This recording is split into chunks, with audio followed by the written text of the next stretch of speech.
अपने आप में ऐसा अपना डेली रूटीन मेंटेन करना है, प्रेम से, आनंद से ऐसा मेंटेन करना है कि हेल्थ के बारे में आप निश्चिंत रहें कि मेरा हेल्थ तो बहुत अच्छा है, बढ़िया है। जैसे मैं आपको बताऊं, शायद सुन करके आपको हो सकता है अतिशयोक्ति लगेगी, लेकिन मैं आपको बताऊं कि पिछले करीब 12 से 15 वर्षों से मैं ऐसा कभी फीलिंग नहीं हुआ है कि मुझे कभी फीवर हुआ हो, या सर्दी खूब हो गया है, या खूब खांसी हो गया, ठीक नहीं हो रहा है, या एकदम काम करने का मूड नहीं कर रहा है, ऐसा कभी हुआ ही नहीं है। ये बिल्कुल मैं अपनी बातों को ईमानदारी से आपके सामने रख रहा हूँ। ऐसा क्यों? क्योंकि मुझे मालूम है, मैं अपने से बात करता हूँ। हमारे शरीर के अंदर में जितने भी मेरे सेल्स हैं, जितने भी हमारे इंटरनल ऑर्गन्स हैं, मैं उनसे बातें करता हूँ, हर दिन बातें करता हूँ, जो मैं आपको बता रहा था अभी मेडिटेशन में। मुझे मालूम है कि अगर कहीं कुछ अनईजी फील हो रहा है तो मुझे मालूम है कि क्या कारण हो सकता है।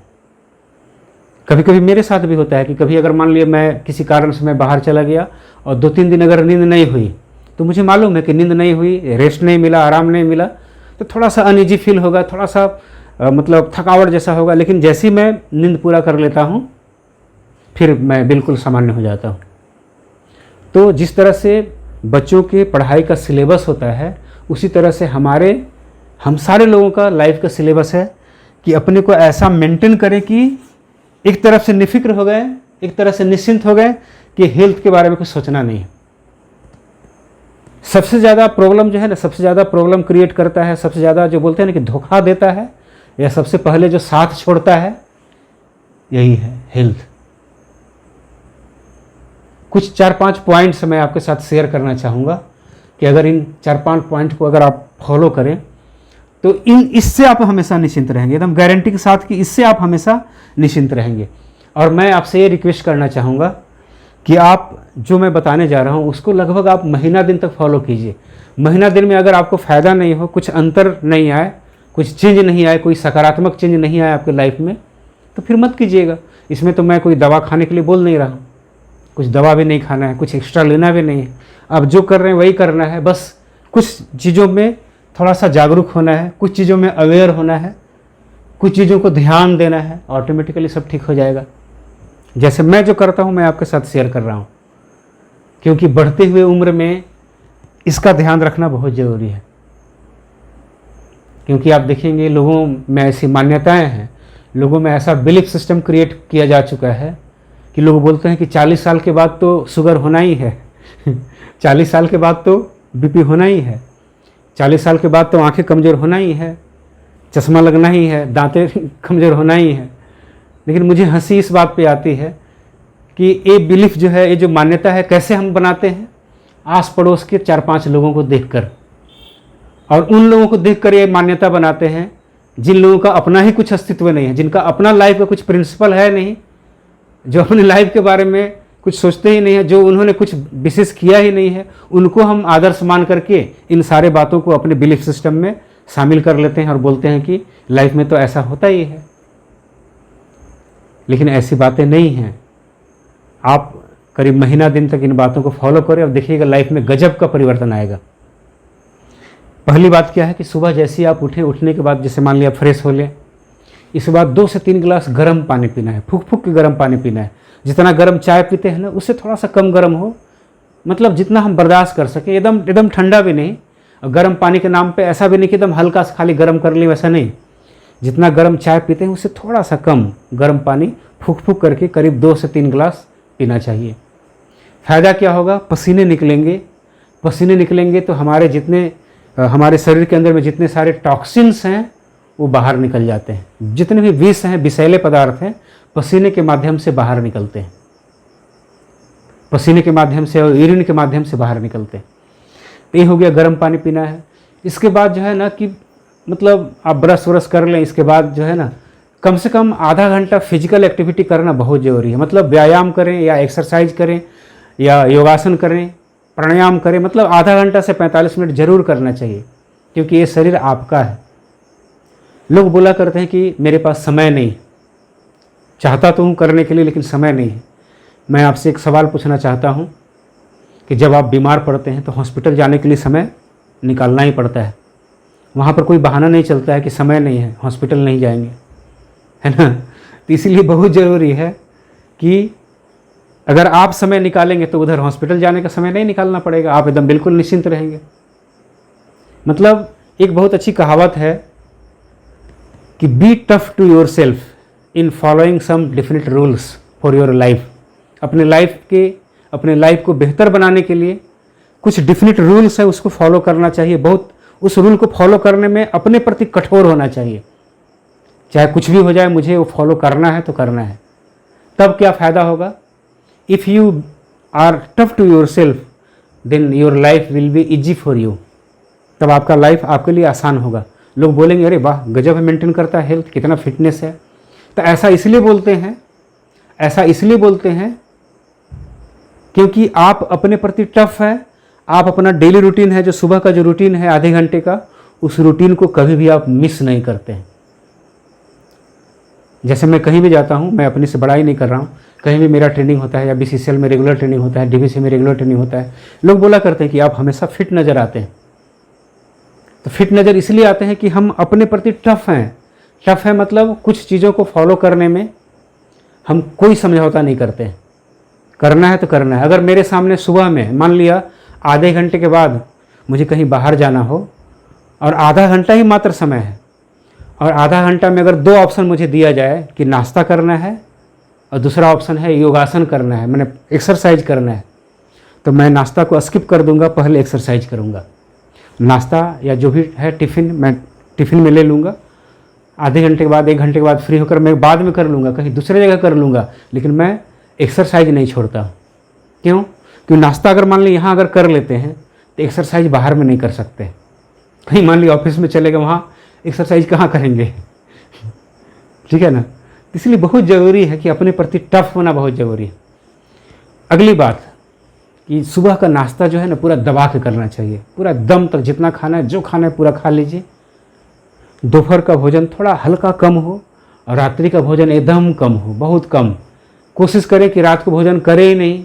कोशिश करें कि सूर्यास्त के पहले ही, सनसेट के पहले ही आप जो खाना है खा लें, इसके बाद खाएं ही नहीं। ये एकदम और भी बेटर होगा आपकी लाइफ के लिए। क्योंकि जब तक सूर्य रहता है ना दिन में, तब तक हमारी पाचन प्रक्रिया स्ट्रांग रहती है, हमारी पाचन प्रक्रिया प्रबल रहती है। हमारा पाचन बहुत आसानी से होता है, बढ़िया से होता है, सटीक तरीके से होता है। लेकिन रात्रि के समय में अगर हम ज़्यादा खा लेते हैं तो पाचन बढ़िया से नहीं होता है, पाचन कम होता है, भोजन पचता कम है। ध्यान दीजिएगा, भोजन पचता कम है और सड़ता ज़्यादा है। तो सवाल आपसे अपने से पूछना है, आपको अपने से सवाल पूछना है कि जो भी भोजन हम कर रहे हैं उसको हम पचा रहे हैं कि हम सड़ा रहे हैं। मतलब हमारा जो इंटरनल ऑर्गन्स है, हमारी जो पाचन प्रक्रिया है, हमारा जो पाचन तंत्र है, उस भोजन को जो हमने किया है उसको सड़ा रहा है या पचा रहा है। पचाएगा तब जब प्रॉपर तरीके से आप उसको पचाने के लिए एक माहौल उत्पन्न करने देंगे अपने पाचन तंत्र को। और सड़ाएगा कब? जब हम उसको समय नहीं देंगे बढ़िया से। तो भोजन अगर बढ़िया से पच रहा है तो आपको एनर्जी मिलेगी, और भोजन अगर सड़ रहा है तो एनर्जी आपको लेगा, आप और कमजोरी फील करेंगे। तो ये बात ध्यान देना है। सो इसलिए मैंने बोला कि सुबह का भोजन आप जितना दबा के खाना है, जितना ज़्यादा खाना खा लीजिए सुबह में। दोपहर का भोजन थोड़ा कम और रात्रि का भोजन और कम। अगली बात जो बहुत इंपॉर्टेंट है, खासकर 40 साल के बाद ध्यान देने की बहुत ज़रूरी है, और मैं तो बहुत पहले से ही ध्यान दे रहा हूँ कि सुबह का जैसे भोजन करके जब ऑफिस जाना होता है, कहीं ड्यूटी पे जाना होता है, तो भोजन करके तुरंत नहीं निकल जाना है काम पे। भोजन करने के बाद कम से कम 10 से 15 मिनट आप लेफ्ट साइड में बाएं तरफ जो है आप करवट लेकर थोड़ा लेट जाइए, थोड़ा सो जाइए, आंखें बंद कर लीजिए, थोड़ा अपने पाचन प्रक्रिया को ध्यान दीजिए। मतलब आप ऐसा जब आप करते हैं, थोड़ा जब आराम करते हैं, तो आप अपने पाचन तंत्र को समय देते हैं, आपका पाचन तंत्र अच्छा तरीका से काम करता है। बाएं तरफ मैंने क्यों बोला लेटने के लिए? क्योंकि बाएं तरफ हमारा वाल्व खुलता है ना, लेफ्ट साइड में वाल्व खुलता है। तो जैसे ही हम बाएं तरफ लेटते हैं तो भोजन जो है धीरे धीरे स्लाइड करके बड़ी आंत की तरफ जाने लगता है। तो इससे फ़ायदा क्या होता है कि ज़िंदगी में कभी भी गैस का प्रॉब्लम नहीं होता है, ज़िंदगी में कभी भी कब्ज का प्रॉब्लम नहीं होता है। ये बहुत ध्यान देने की बात है। अगली बात जो मैं करता हूँ, सुबह में मैं डायरेक्ट रोटी चावल सब्जी नहीं खाता हूँ। सुबह में मैं सबसे पहले चना, मूंगफली, चना रात को भिंगा हुआ रहता है, मूंगफली रहता है, गुड़ रहता है। मेरे घर में सब लोग खाते हैं, एक कटोरा पूरा भर के बढ़िया से चबा चबा के खाते हैं। इससे फ़ायदा क्या होता है कि आपका मध्य प्रदेश हमेशा स्ट्रांग रहेगा, आपका मध्य प्रदेश में कभी भी कोई प्रॉब्लम नहीं आएगा। फ़ायदा ये होता है कि शाम तक 6-7 बजे शाम तक आपको जाना पड़ेगा, अच्छा तरह से पेट जो है साफ़ हो जाएगा। ज़िंदगी में कभी भी कब्ज़ की प्रॉब्लम कभी नहीं होगा। मैं जब कभी बाहर जाता हूँ, मान ली अपने होम टाउन से बाहर जाता हूँ, तो हो सकता है ऐसी सुविधा वहाँ न मिले, इसलिए मैं क्या करता हूँ, मेरे घर के लोग जानते हैं, भुंजा हुआ चना जो बाज़ार में मिलता है, भुंजा हुआ चना, भुंजा हुआ मूंगफली, थोड़ा नमक और ले लिया मैं, है ना। और बाहर में भी कहीं गए 2-3 दिन 4 दिन रहना है, तो दिन में कभी भी समय निकाल करके खा लिए, चबा चबा खा लिए, फिर क्या होगा, पेट पूरा साफ रहेगा। मतलब मिला जुला के मेरा ये कहना है कि अगर आपका मध्य प्रदेश स्ट्रांग रहेगा, साफ़ सुथरा रहेगा, तो आपका पूरा भारतवर्ष जो है बल्ले बल्ले करेगा, मतलब हमेशा जिंदाबाद रहेगा। इसलिए बहुत ज़रूरी कि अपना मध्य प्रदेश, मतलब अपना पेट का जो एरिया है, जो स्टमक एरिया है, जो पाचन तंत्र है, उसको हमेशा स्ट्रांग रखा जाए। एक और भी तरीका है कि 3 टाइम हम लोग जैसे भोजन करते हैं ना जनरली, तो 3 टाइम में दोपहर के बाद या दोपहर में आप अपने भोजन में जो सीजनल फल मिलता है ना, मौसम के अनुसार जो फल मिलता है, उस फल का पूरा आप सेवन कर सकते हैं। जैसे मान ली ककड़ी है, खीरा है, तरबूजा है, गर्मी के सीजन में मिल जाता है, आम मिल जाता है थोड़ा सा बारिश होने के बाद, या अभी मान ली सेब मिल रहा है, केला मिल रहा है, मैंने जो भी सस्ता सब्जी है, सस्ता फल है, उसे सलाद बना करके, फल और सलाद मिक्स करके आप पूरा भर पेट खा सकते हैं। इससे भी फ़ायदा क्या होगा कि आपके बॉडी को रफेज मिलेगा और आपका मध्य प्रदेश बहुत ही स्ट्रांग रहेगा। और आपको मैं बताऊं कि ये जो पेट एरिया जो है ना, पाचन तंत्र जब स्ट्रांग रहता है ना, तो आपका दिमाग शांत रहता है, दिमाग कंसंट्रेटेड रहेगा, और दिमाग किसी काम में अच्छा से फोकस होगा। और जब आपका पेट साफ नहीं रहेगा ना, तो माइंड भी आपका फोकस नहीं होगा। ये मेरा वर्षों का अनुभव मैं आपके साथ शेयर कर रहा हूँ। तो ये जो 2-4-5 पॉइंट्स था, और भी दूसरी चीज़ एक पॉइंट और जो है, जो बहुत इंपॉर्टेंट है, कि जब भी भोजन करें तो कम से कम 32 से 40 बार चबा चबा के करें। मैंने जो चीज़ चबाने लायक है, अब मान ली हलवा खा रहे हैं दूध पी रहे हैं, तो वहाँ वैसी बात लागू नहीं होती है। मतलब जो चीज़ चबाने लायक है उसे कोई ज़रूरी नहीं कि 32 बार, मान ली अगर 20 बार में ही कोई चीज़ अगर मान ली पूरा बढ़िया से मिक्स हो जाए, तो उसे तब अंदर ले जाना है। मतलब ऐसा रूल बोला गया है कि 32 बार चबाने से क्या होता है कि भोजन में हमारा लार भी, सलाइवा भी मिक्स होता है, तो भोजन का पाचन यहीं से शुरू हो जाता है, और भोजन बढ़िया से पाचन होगा और हमारे शरीर के लिए लाभदायक होता है।